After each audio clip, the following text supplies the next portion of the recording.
The 19-year-old alien princess insulted the human, so he turned and left without a word. The red warning light hit my face before the alarm finished its first scream. I had both hands deep inside the reactor housing of a world that was not my own, a tangle of glowing coolant lines above my head, and the whole chamber had just begun to shake under my boots. Dust drifted down from the ceiling in thin gray ribbons. Somewhere below me, a pressure valve let out a long, ugly hiss, the kind of sound that means a machine is about to make a decision and you will not enjoy. My name is Owen Cole. I am a human engineer, and at that moment I was the only person in a room full of frightened aliens who knew exactly what was about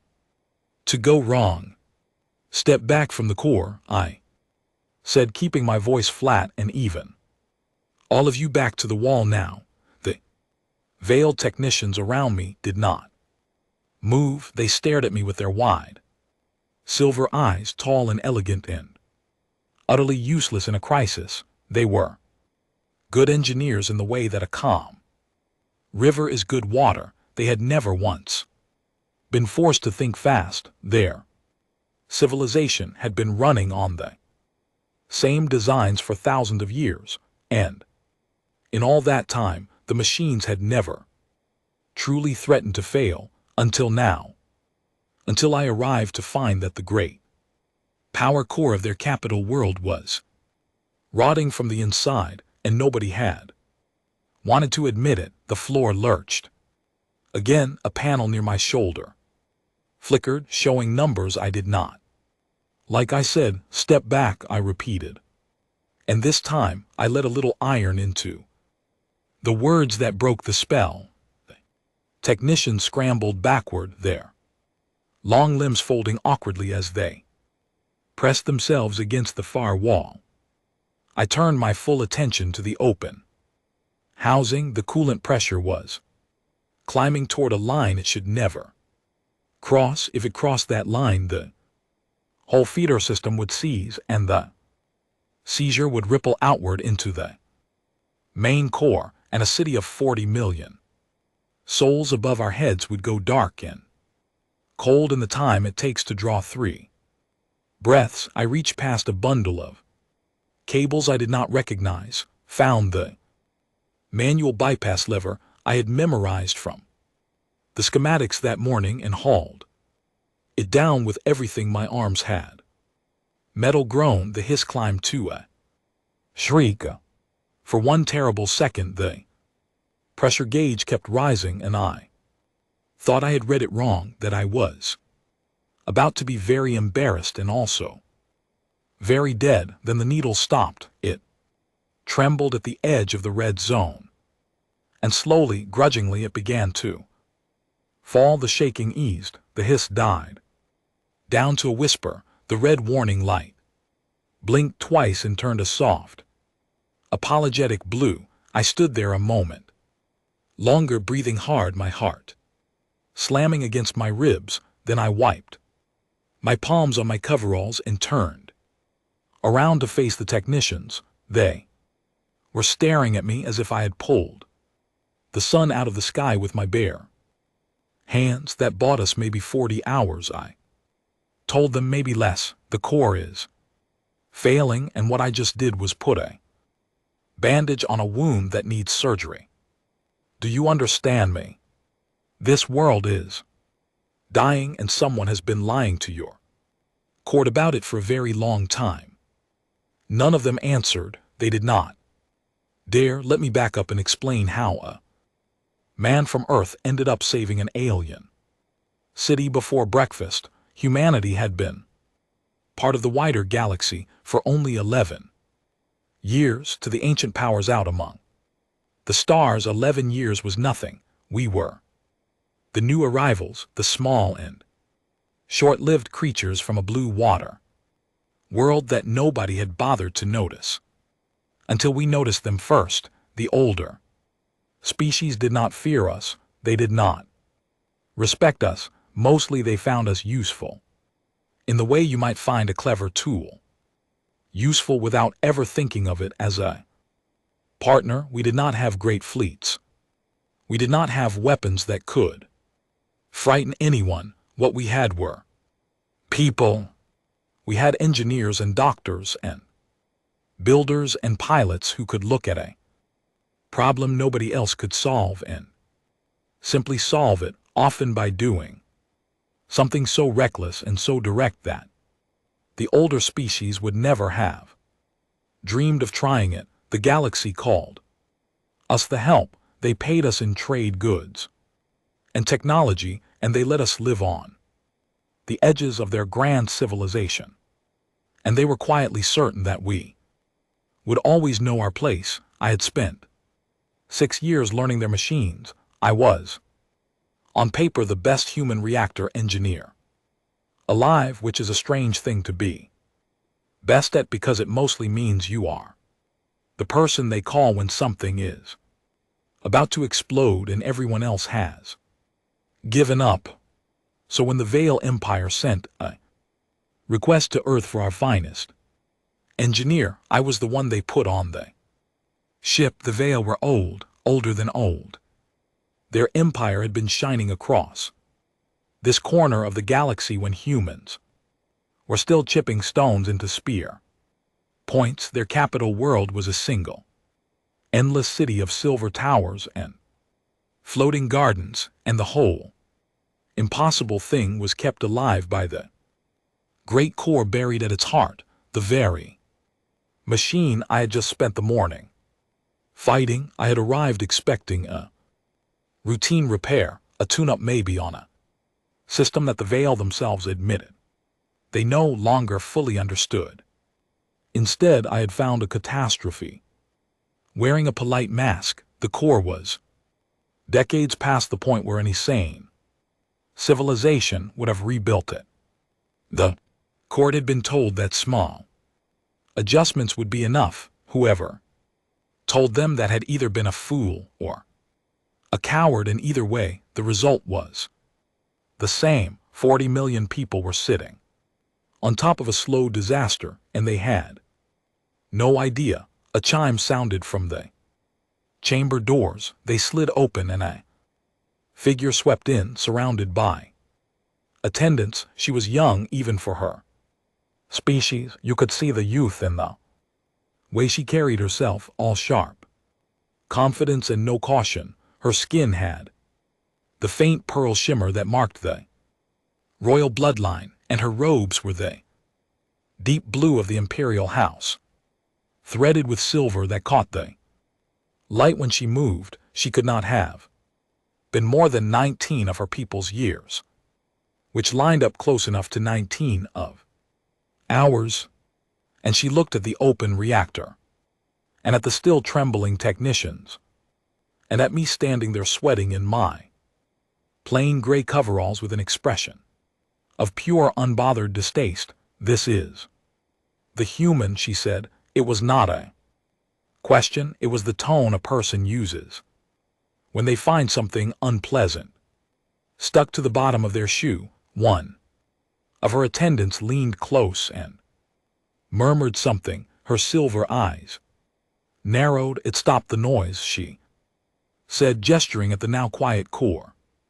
Good. The noise was disturbing the eastern gardens. She turned away, already losing interest. See that it does not happen again. I said nothing. I had been around enough powerful people to know that the best response to a careless insult is often no response at all. I simply watched her, this child, draped in the weight of an empire she clearly did not understand, and I filed the moment away. Her name, I would soon learn, was the same, Princess Esmera of the Vale, heir to the imperial throne, raised from birth on the comfortable belief that the universe existed to serve her family, and that creatures like me existed to keep the lights on. She had never been told no. She had never failed at anything because she had never been allowed near anything she might fail at, and she had absolutely no idea that the world she was standing on had less than 2 days of life left in it unless I was given the freedom, the time and the respect to save it. She paused at the door and looked back at me. One more time, you will report to the court tomorrow, she said. My father wishes to see the creature that fixes machines try to be presentable. Then she was gone, her attendants flowing out behind her like a blue tide, and the great doors slid shut. The senior technician, a tall and trembling veil named Corin, crept toward me. Honored human, he said, his voice low. Please, you must not take offense at the princess. She is young and she does not know how close we came just now. None of them do. I looked at him. He was older than the others, and there was real fear in his silver eyes, the fear of Sans, who understood the truth and had spent years being unable to say it out loud. How long have you known? I asked quietly. His head dropped. 3 years, he whispered. I told my superiors. They told me to be silent. They said the Corps could not fail because it had never failed, and that to suggest otherwise was to insult the Empire. He looked up at me and I saw something close to despair. You are the first person who has come here and not pretended, the first who looked at it and told the truth. I put a hand on his shoulder. It was a strange gesture between our two species, but he did not pull away. Then we have work to do, you and I said, and we do not have much time. I went to my quarters that night and did not sleep, sat at the wide window of my borrowed room, looking out over a city of 40 million lights, every one of them belonging to a person who would never know how close they had just come. And I made my plans. I did not yet know that the next morning, in front of the entire imperial court, that careless 19-year-old princess was going to make a mistake that would change the way the whole galaxy looked at my species forever. I did not know that I was going to turn around and walk away, but the city kept shining beyond the glass, and somewhere far beneath it, the wounded core kept beating its slow and dying rhythm. And I sat there in the dark and waited for morning to come. The summons came an hour after the world's twin suns had risen, carried by a court official, so stiff and formal that he seemed afraid his own face might crack if he smiled. He led me through corridors of white stone and silver light, past fountains that fell upward instead of down, past tall windows that looked out on gardens floating in the open sky, and the whole time I kept thinking about the numbers on that reactor gauge and the 40 hours, now closer to 30, that stood between this beautiful place and the dark. The throne hall was the largest room I had ever stood in. The ceiling vanished into a haze of soft light far above. Hundreds of veil nobles lined the walls, draped in silks and jewels, their silver eyes all turning toward me. As I entered, I heard the whispers start. At once, the human, the little creature, the one who fixes machines. They did not bother to lower their voices. Why would they? In their minds, I could not possibly matter enough to be offended.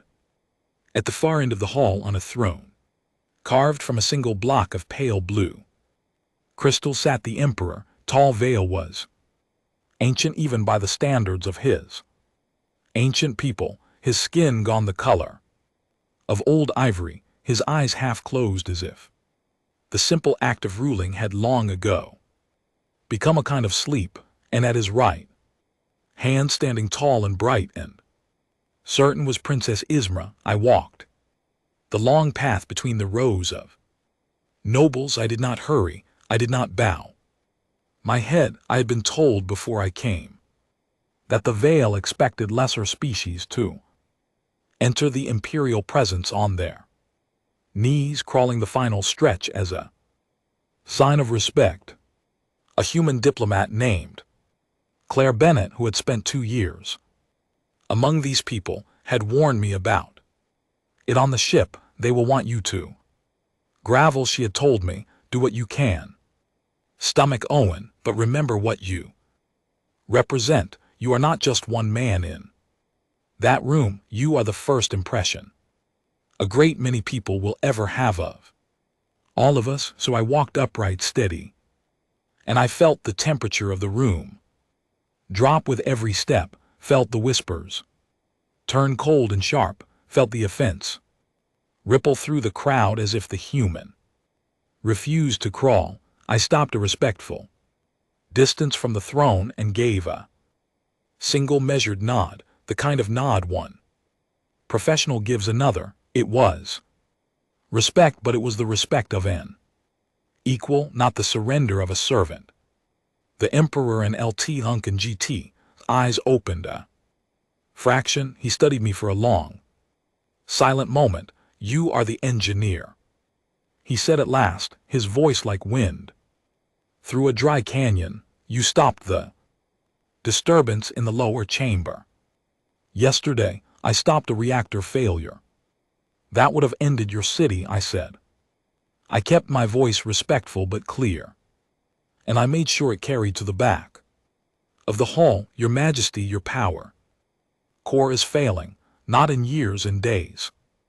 The repair I made yesterday is temporary. I need to begin a full intervention immediately, and I need the full cooperation of your engineers and your court to do it. A murmur of outrage rolled through the nobles. To speak so plainly, to suggest that the Eternal Empire could fail, was apparently the worst kind of insult. But it was not the Emperor who answered me. It was Isra. She stepped forward and I watched her decide in that moment to put the rude little human in his place in front of everyone. I could see it happen. Behind her eyes, she was young and she was eager to prove herself before that court that watched her every move. And here was an easy target, a creature half her height from a world nobody respected, who had dared to walk into her father's hall without crawling. You forget yourself, animal, she said, and her voice rang out clear and cruel across the silent hall. And so it began. Animal, she said again, savoring the word, letting it hang in the air of the great hall where every noble of the empire could hear it. Do you imagine that because you can tighten a bolt, you are permitted to lecture the throne of the Veil? Do you think you're clever? Little hands make you something other than what you are. I stood very still and said nothing. The lack of response only seemed to feed her. She came down a step from the platform, her silver-threaded robes whispering against the white stone, and the entire court leaned in to watch the heir to the empire teach a lesson into a lesser creature. This was theater. I understood this was performance, and I had been chosen without my consent to play the fool. Your kind crawled out of the mud 11 years ago, Asra continued, her chin high, her voice carrying easily through the hushed room. 11 years. We have ruled the stars for longer than your sun has had spots on it.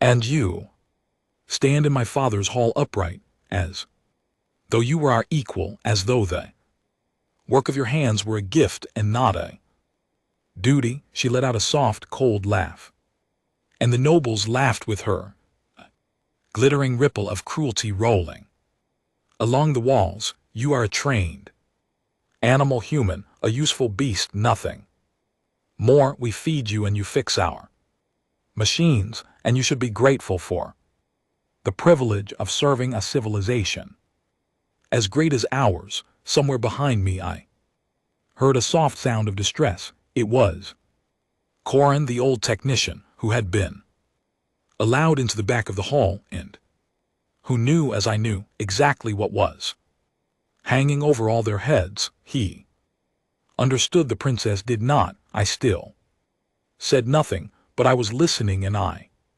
was watching. And inside the quiet of my own mind, I was beginning to understand something important about this girl. She was not truly evil. I had met evil, and this was not it. This was something more ordinary and more sad. She was a child who had never once been told that she was wrong. She had been raised inside a beautiful lie, told from birth that her family was the center of all things and that creatures like me existed only to serve. She believed it the way you believe the ground is solid. It had simply never occurred to her that it might not be true, but understanding her did not change what she was doing, and it did not change what I had to do. Now, Isra said, and her tone shifted into something even uglier. The tone of someone who has decided to enjoy themselves. Since you seem confused about your station, let me make it simple.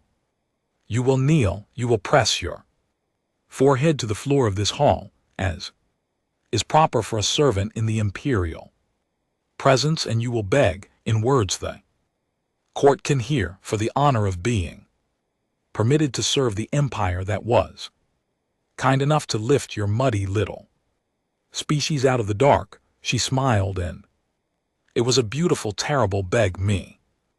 Animal, beg, and perhaps I will allow you to keep your tools. The hall went utterly silent, hundreds of silver eyes fixed on me, hungry to see the human break, to see me drop to my knees and gravel for the amusement of the court. Even the ancient emperor on his crystal throne had opened his eyes fully now, watching with mild, distant interest, as if he were observing the behavior of an insect. I let the silence stretch, and then I did the only thing that made any sense to me. I bent down slowly and without any drama, and I picked up the small tool case I had set at my feet. When I entered, I checked the latch to make sure it was closed. I straightened up and I looked at Princess Esmera, heir to the Empire of the Veil, one last time, with no anger in my face and no fear, only a calm and complete finality. Then I turned around and I walked away. I did not say a word. I did not explain. I did not threaten or argue or plead. I simply turned my back on the throne of the Veil, on the cruel young princess and her glittering court, and I walked the long path back toward the great doors at the far end of the hall, my footsteps the only sound in all that vast silence. The silence was the thing. I understood that even as it happened, a speech and outburst, a clever insult thrown back at her, any of those things would have given them what they wanted. It would have made me a participant in their game, a thing reacting to their power. But to simply leave calmly without a single word was to tell them all that they did not have power over me at all, that their grand hall and ancient bloodline and the laughter of 1,000 nobles meant nothing because I had somewhere more important to be, and they were not worth the breath it would take to answer. Behind me the laughter had stopped completely. I could feel the confusion spreading through the room like a cold wind. This was not in the script. The animal was supposed to gravel. The animal was supposed to break. The animal was not supposed to simply gather its tools and leave as if the heir to the empire were not worth the time of day. Whereas Mara and LT Unk and GT voice rang out, and for the first time there was something uncertain underneath the anger. Where do you think you are going? I did not dismiss you, human Human, I am speaking to you. You will. Stop, you will turn around and you will. Kneel, stop walking, I command you. To stop, I did not stop, I did not turn. Around, I reached the great doors, they were closed, and for one moment I wondered if they would refuse to open. For me, if I would be trapped therein. The silence with the whole court staring at my back, but there were two veiled guards stationed at the doors, and as I approached, the older of the two, after a heartbeat of hesitation, reached out and touched the panel that opened them. The doors slid apart. I heard behind me the sharp intake of breath from 100 nobles as they realized the guard had let me go. I heard Asara's voice rise, no longer commanding now, but something closer to disbelief, calling after me, but I had already stopped listening to the words. They did not matter anymore. I walked through the doors and out into the bright morning. Beyond and behind me, slowly with a deep and final sound, the great doors of the throne hall slid shut. Out in the corridor, the formal official who had brought me there was waiting, and his stiff face had gone slack with shock. He had heard everything. He stared at me as if I were a ghost or a madman or both. You, he stammered, you cannot, the princess, the emperor, you cannot simply walk out of the imperial presence. It is not done. It has never been done. In 10,000 years, it has never been done. It's been done now, I said. I started down the corridor, back toward my quarters, back toward the small human enclave that had been set aside for us.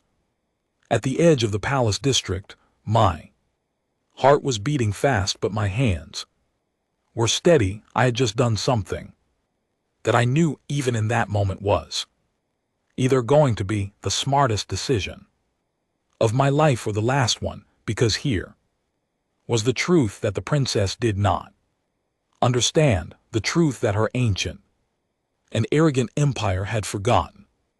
Somewhere in its thousands of years of comfort, that dying reactor at the heart of their world did not care about bloodlines. It did not care about thrones or titles or the proper way to address royalty. It was a wounded machine counting down toward a catastrophe. And there was exactly one person on that entire world who could stop it, and that person had just been called an animal and ordered to gravel. And that person had just walked away.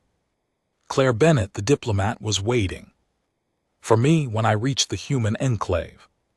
She took one look at my face, and her own went pale. Owen, she said carefully.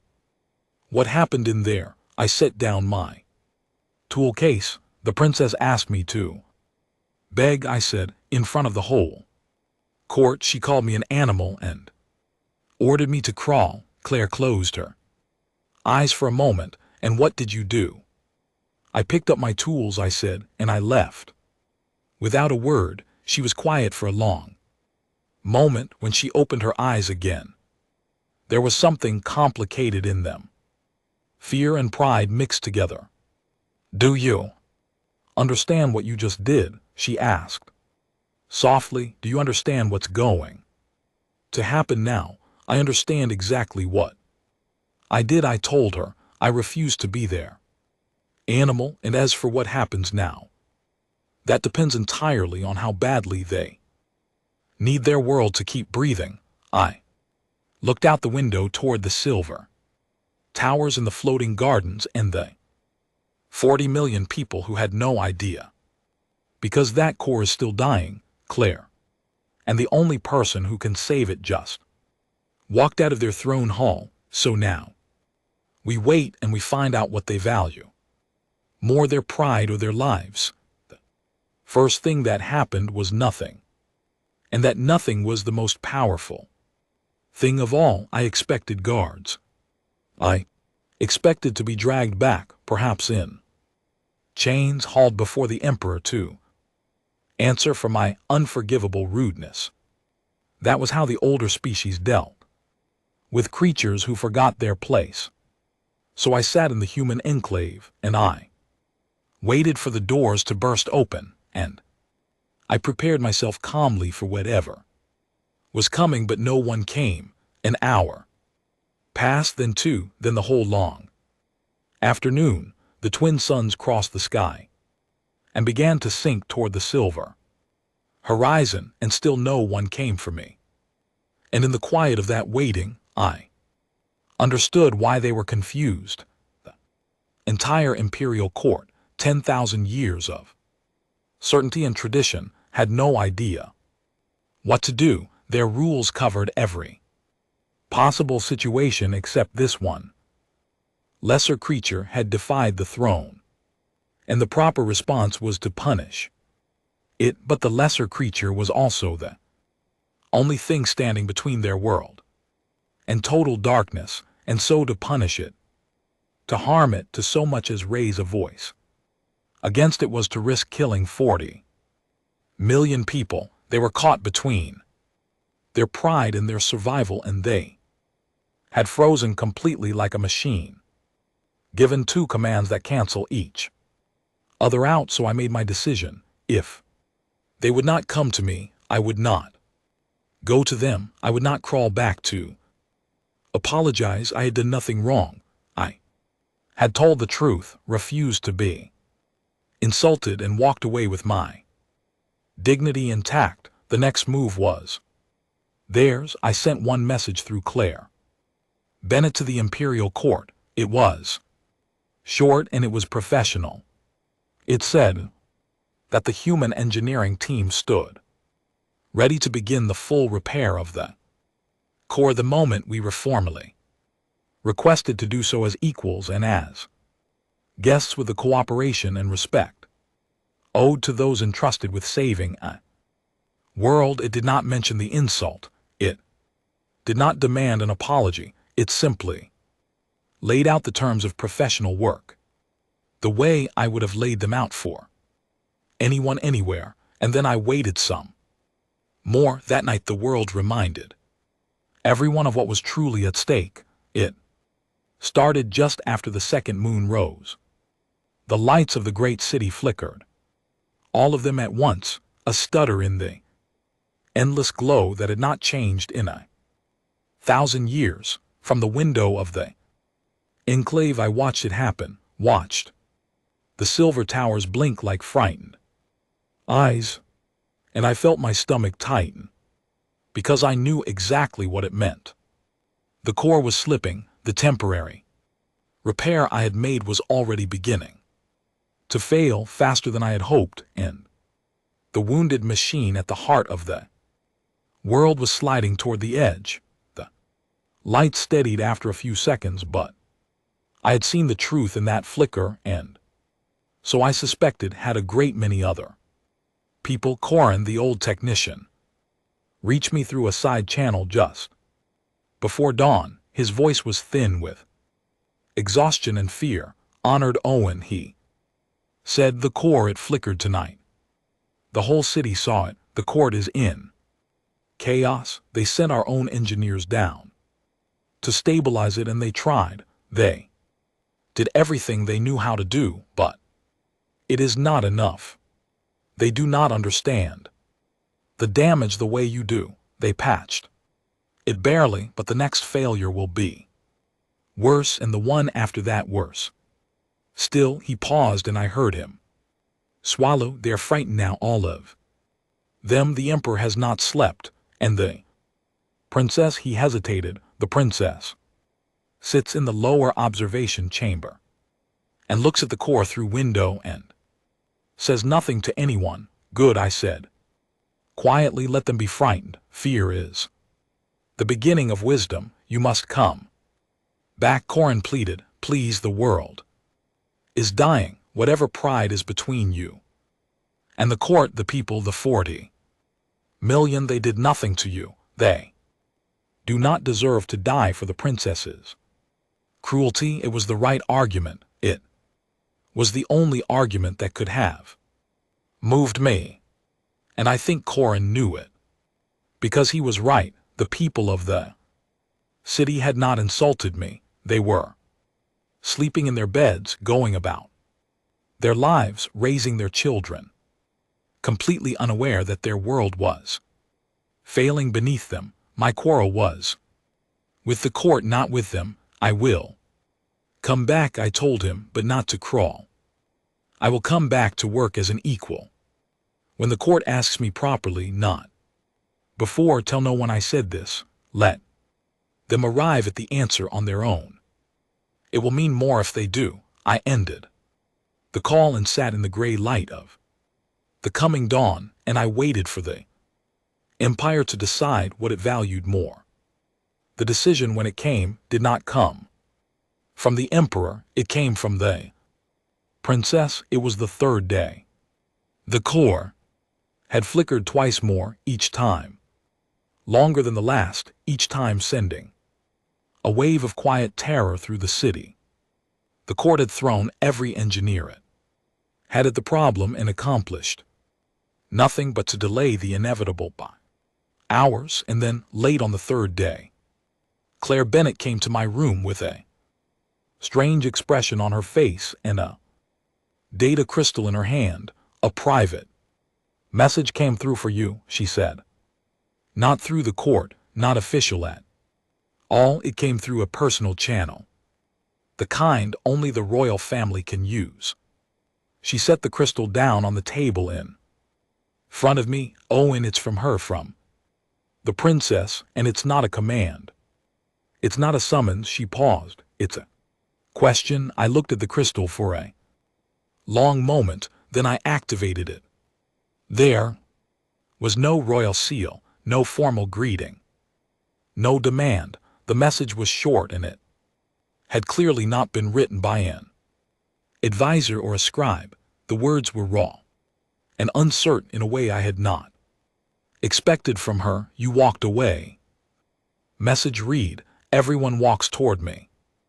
Everyone bows. Everyone begs. Everyone wants something from me, and they all bend to get it. You are the only one who has ever simply turned and left, as though I were nothing, as though my command meant nothing. There was a pause in the recording, a long breath. I do not understand it. I have thought about nothing else for 3 days, so I am asking you, not commanding you, asking you why.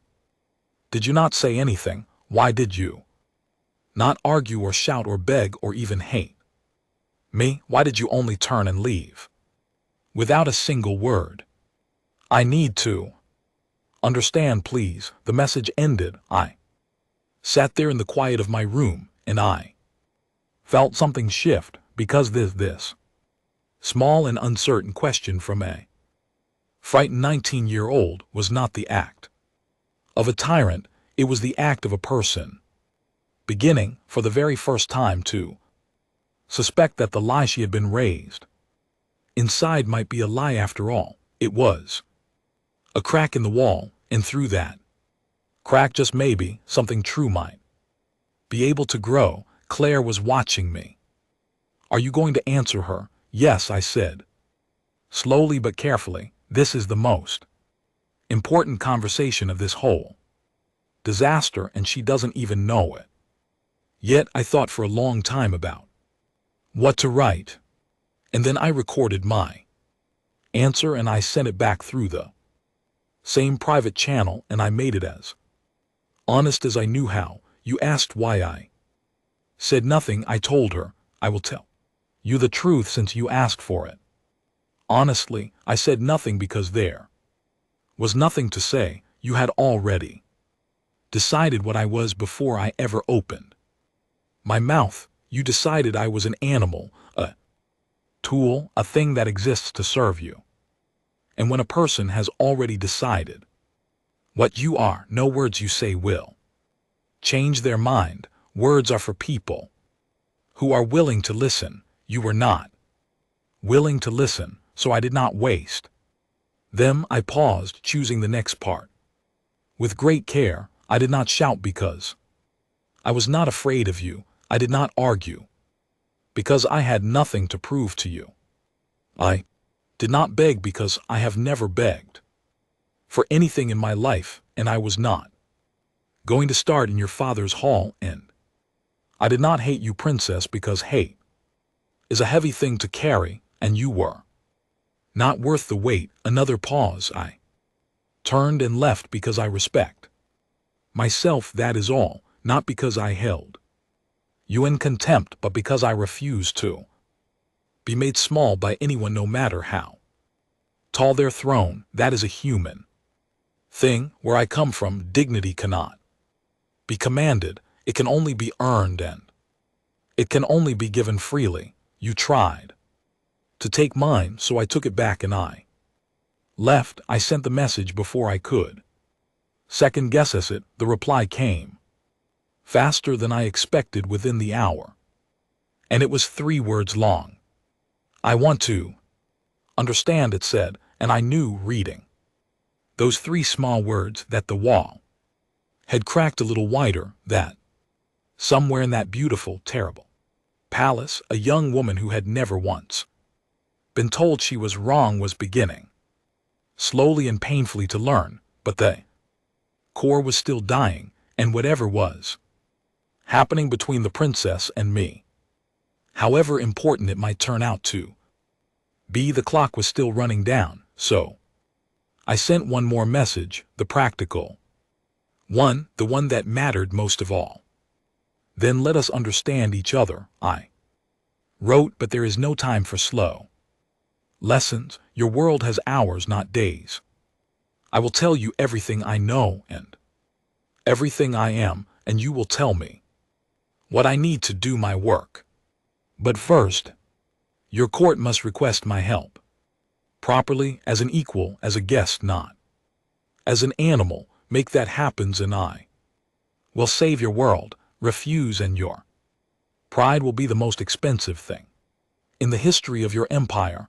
I waited, and far away in the lower observation chamber, looking out through the great window at the wounded heart of her dying world, Princess Yuzmira of the Veil made the first truly difficult decision of her sheltered life. She came to me herself. That was the first surprise. I had expected at best a formal request from the court, delivered by some trembling official, full of careful language designed to ask for my help without quite admitting that they needed it.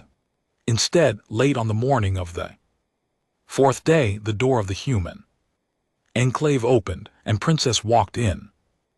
Alone, she had come without her attendants, without her glittering court, without the silver-threaded robes of state. She wore a simple traveling cloak, gray and plain, and she had pulled the hood back from her face, and, standing there in the doorway of our small enclave, she looked for the first time like exactly what she was, a young woman, frightened and uncertain, far from the safety of everything she had ever known. Claire Bennett rose from her seat in alarm, to have the heir to the empire walk unannounced into the human quarters was so far outside protocol that there was no protocol for it at all. Your Highness, Claire began, we were not informed. We are not prepared to receive.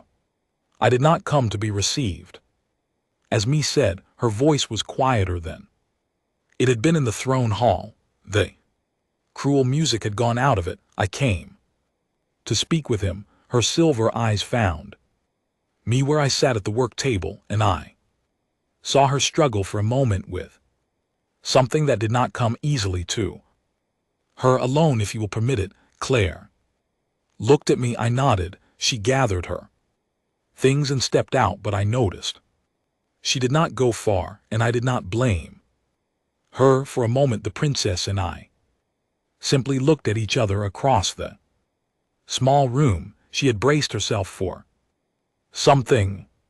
I could see she had spent the journey here building up her defenses, expecting me to gloat, to throw her cruelty back in her face, to enjoy the Sight of an imperial princess come, crawling at last, and she found none of it. I simply gestured to the chair across from me. Sit, I said, you look tired. She sat. She seemed almost confused by the ordinary kindness of it.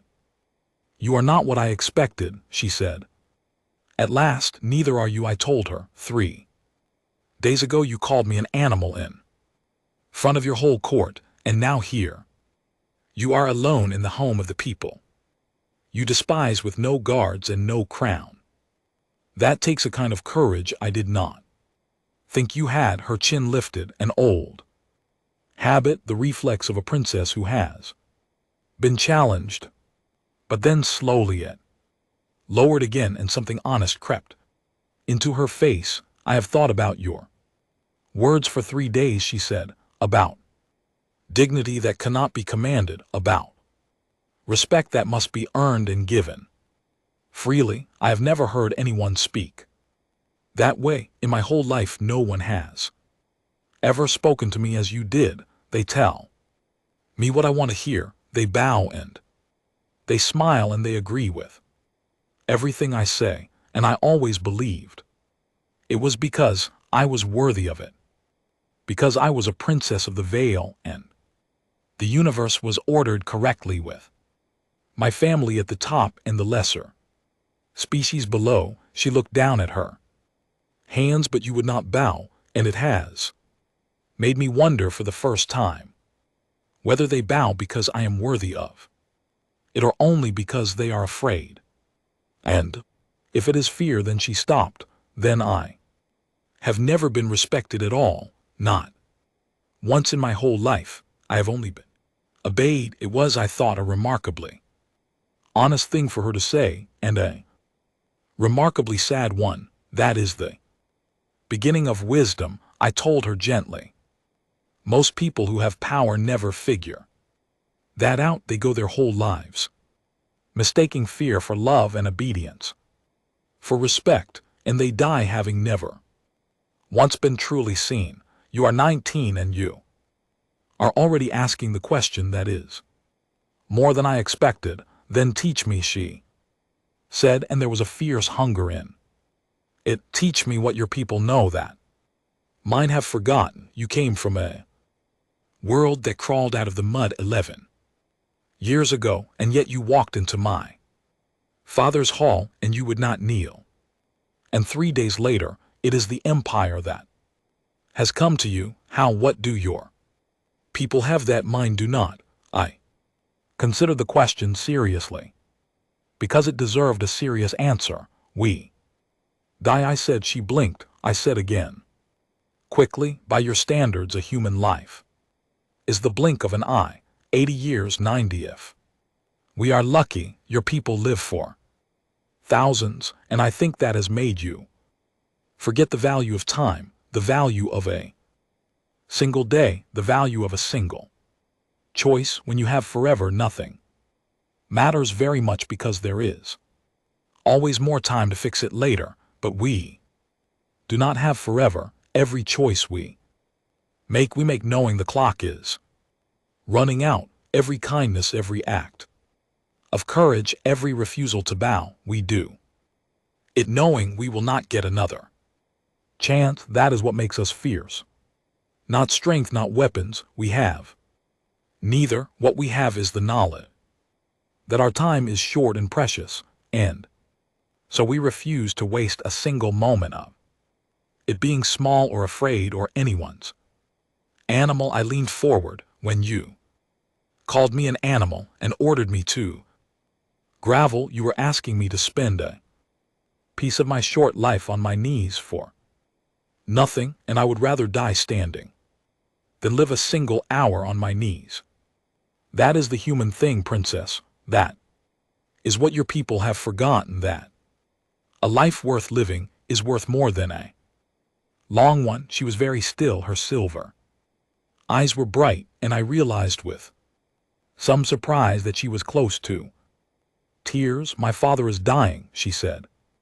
Suddenly, the words seemed to come out of her without permission. That is the truth. No one speaks He is old even for us, and he is failing, and soon I will be Empress, and I am not ready. I have never done anything. I have never been allowed to do anything. They kept me wrapped in silk and surrounded by people who me. I am perfect, and the whole time the world has been quietly falling apart beneath us, and I did not even know. Her voice cracked. I called you an animal because it made me feel large, because I am so very frightened of how small I am.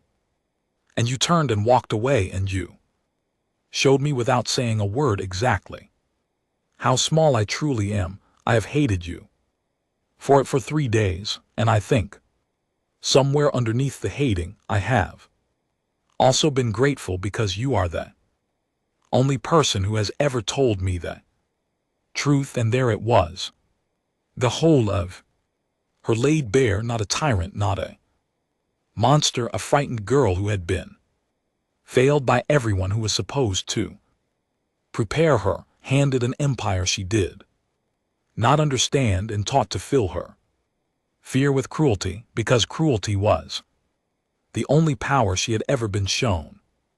I felt the anger I had carried for 3 days drain out of me, and in its place came something more useful, because I understood now that I was not just dealing with a dying reactor. I was dealing with a dying empire, and a young woman who might, if she was given the chance and the truth, become the one to save it, not just the machine, the whole rotten, beautiful, frightened thing. All right, I said, then let us make a deal. You and I, not princess and animal, not master and servant. 2 people each, with something the other needs. I held out my hand, palm up, the human gesture of agreement. You need your world saved, and you need to learn how to be the kind of ruler who deserves to save it. I can give you both, but in return the empire treats my people as equals, partners, not the help, not trained beasts, equals, with all the respect that word demands forever, starting now. Do we have an agreement? She looked at my outstretched hand for a long moment. She knew what it meant. She knew that to take it was to break with 10,000 years of how her people saw the universe, to declare in front of her dying father and her glittering court that the lesser species were lesser no longer. It would cost her, it would cost her enormously. But she had seen the flicker in the city lights. She had felt the world shaking beneath her, and she had learned in 3 short days the most important lesson of her life. She took my hand. Her grip was firm and her eyes were steady, and when she spoke, her voice had found something new in it, something that had not been there before. Not the cruelty of the throne hall, something stronger, something that might in time become the strength of a real ruler. We have an agreement, Princess Isra said. Now save my world, Owen Cole, and teach me how to be worthy of it. I stood and I gathered my tools, and for the first time since I had arrived on that beautiful dying world, I smiled. Then let's not waste another minute, I said, because by my count we have less than 10 hours before your core fails for good, and I am going to need your help to stop it. The shock on her face was almost worth everything that had come before. My help, she said. I am no engineer. What could I possibly do? You can do the one thing no engineer in this empire can do, I told her already. Heading for the door, you can give an order that everyone will obey, and you can stand beside me while we do the impossible, so that when it is done, your people will know that the heir to the empire got her hands dirty saving them. That is worth more than any repair. Now come on, your world is waiting and the clock is running out. She rose and she pulled her hood back up, and she followed me out into the bright Morning. The princess and the human, walking side by side toward the wounded heart of a dying world. Behind us in the doorway, Claire Bennett watched us go, with an expression I will never forget. It was the look of someone who has just watched history turn on its hinge. We reached the core chamber with 9 hours left, and the moment I saw it, I knew we were in worse trouble than even I had feared. The temporary repair I had made on the first day had given out completely. The Vale engineers had tried to hold the line, and they had bought a little time, but the great machine at the heart of the world was now sliding fast toward total collapse. The coolant lines were running far too hot. The pressure was climbing toward the red line and refusing to come down. And, worst of all, the central regulation system, the brain of the whole reactor, was beginning to fail in a way I had only ever read about, never seen. If that brain shut down before we could replace it, the core would not simply stop, it would tear itself apart and take the city with it. Corin met us at the entrance, and when he saw who was beside me, his silver eyes went wide. "Your Highness," he stammered, dropping into a deep bow. I did not stand up. Corin, as me said, and to his astonishment she used his name. "There is no time for bowing. Tell us everything." What followed were the most difficult 9 hours of my life. I had repaired failing reactors before, but never one this large, this old, or this far gone, and I had never done it with a clock counting down toward the death of a city. Corin and his technicians worked beside me, and to their credit, once they were freed from the fear that had silenced them for years, they worked like people possessed. They knew this machine. They had simply never been allowed to admit it was broken. Now, with permission to finally tell the truth, they became exactly the engineers their world needed, and Isra did something I will never forget. Princess of the Vale, heir to the throne, who had called me an animal 4 days earlier, took off her cloak, rolled up the sleeves of her plain gray tunic, and asked me what she could do. I told you I am no engineer, she said, but I have 2 hands and I can follow instruction. Use me. So I used her. I had her hauling coolant conduits when we needed extra hands.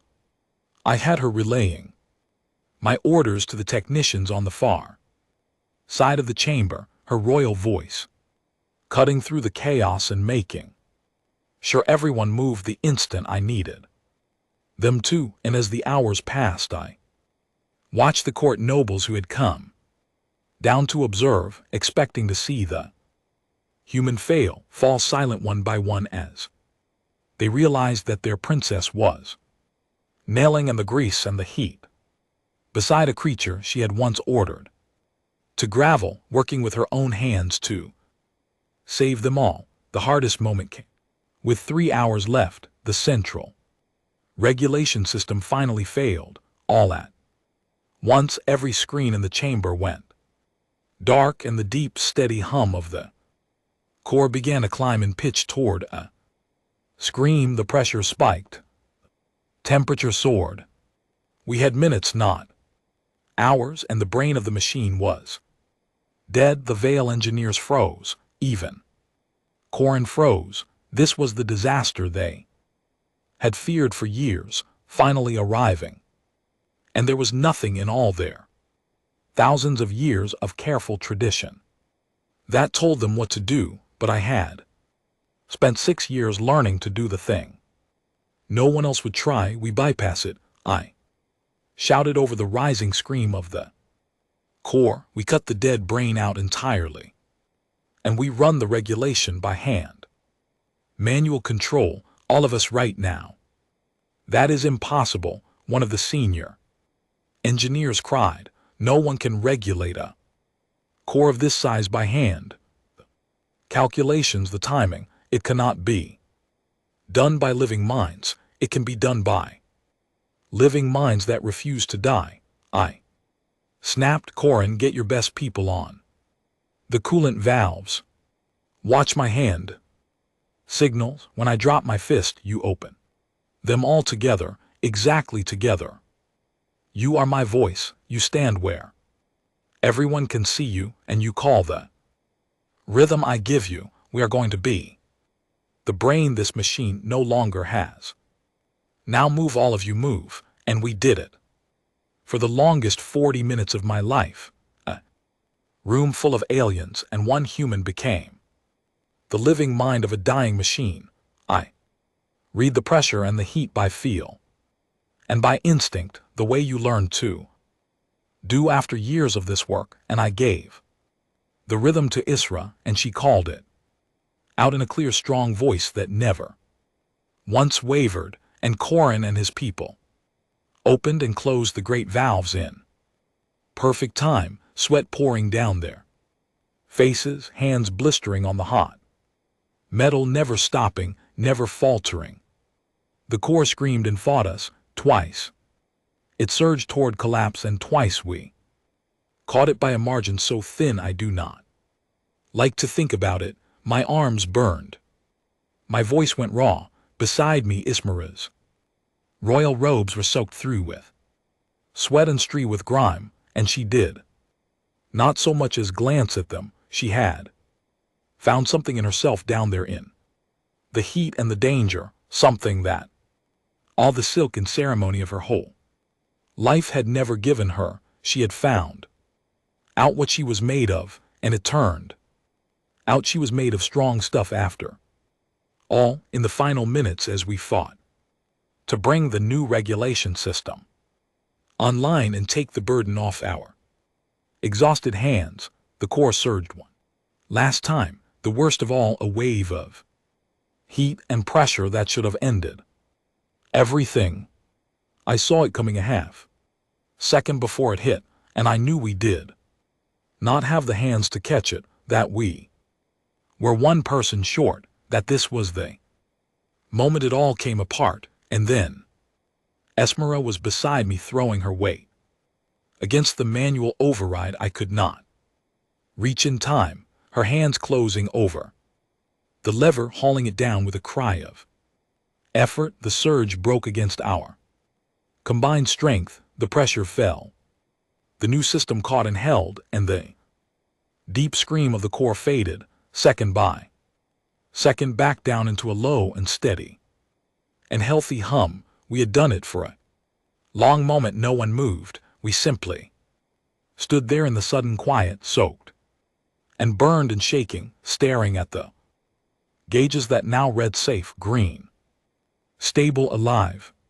40 million people sleeping in their beds above us would never know how close they had come. They would wake the next morning to a world that simply kept on shining, and they would have no idea that it had nearly ended, and that it had been saved by a princess and a human working side by side in the dark. Isra turned to me. Her face was filthy and exhausted and streaked with tears, and she was in that moment more truly a ruler than she had ever been on any throne. We did it, she whispered. We actually did it.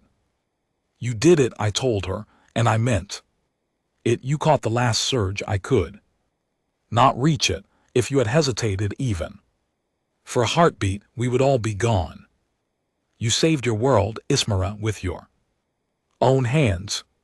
She looked at her hands, blistered and black with grime, and then she looked up at me, and something passed between us that needed no words at all. The reckoning with the court came 2 days later, after we had all slept, and the core had run perfectly steady for 48 straight hours, and the danger was truly past. The emperor summoned the full court to the throne hall, and this time I walked in beside Princess Esmera, and this time no one whispered animal. The nobles who had laughed at me stood in silence because they all knew. Now word had spread of what had happened.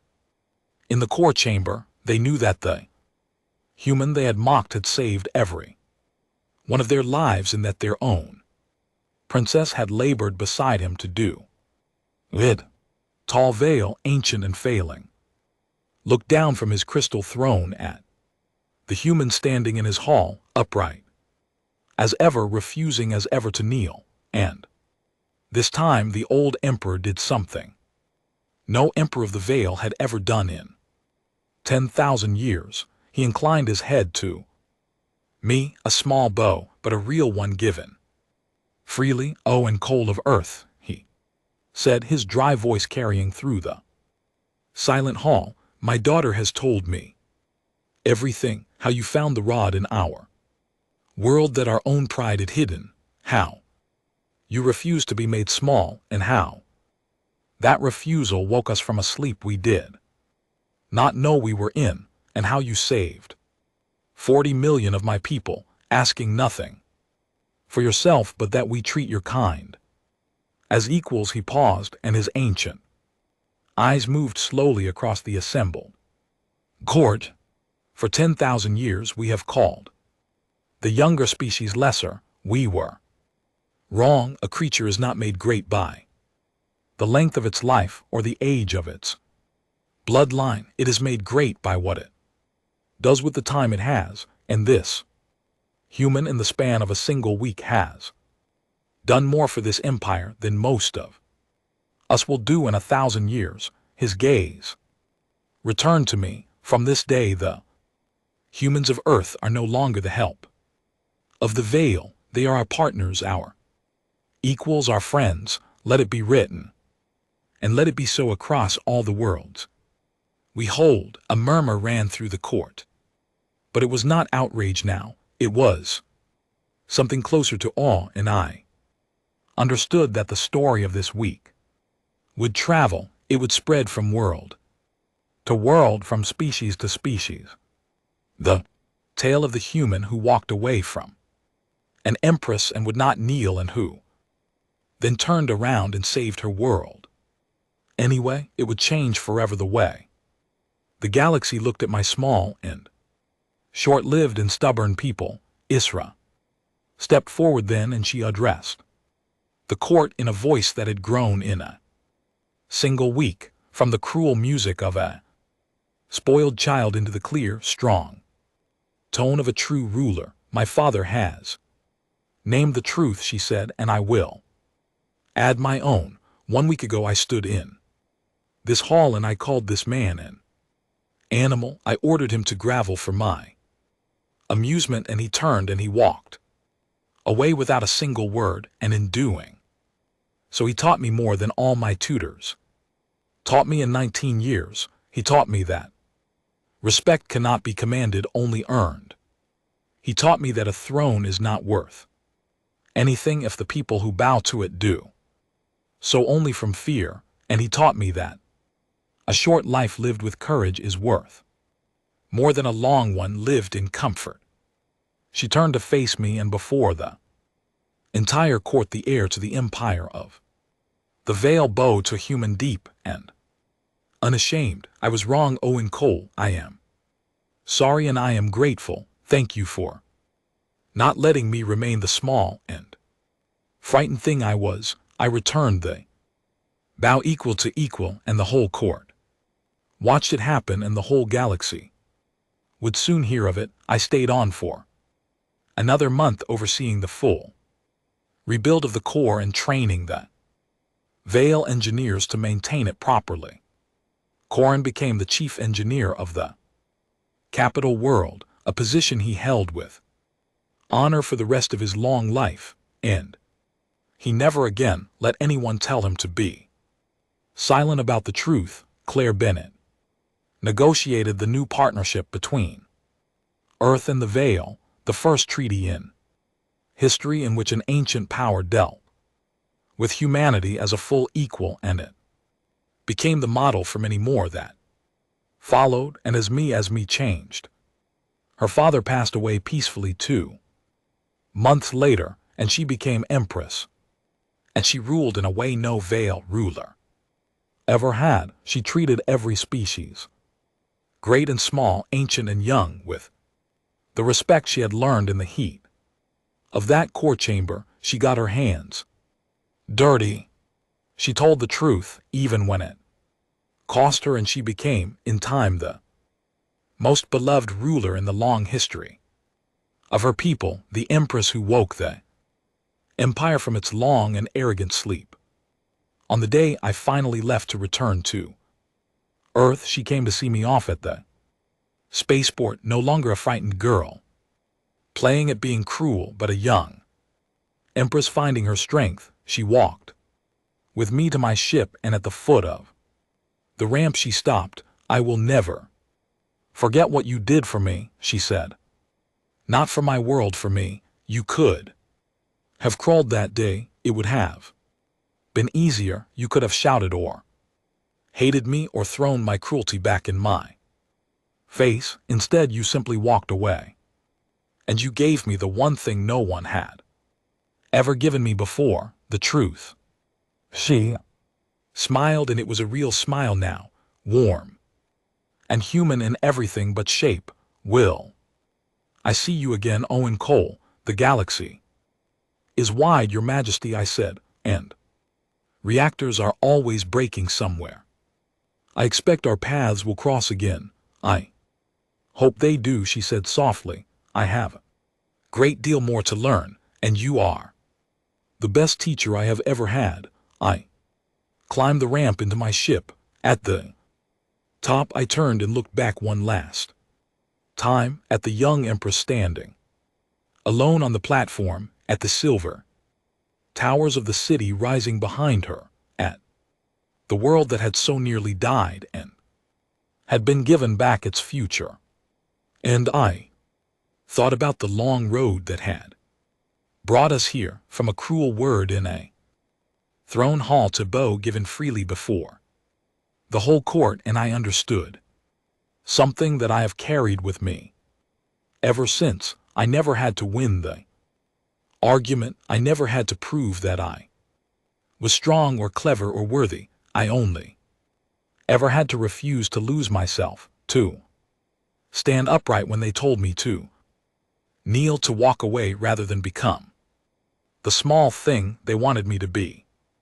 That was all, and it turned out that was enough. It turned out that was everything, because that is the human, the thing the ancient and arrogant powers of the galaxy had forgotten. Across all their thousands of years of comfort, our lives are short, our time is precious, and we will never spend a single hour of it on our knees.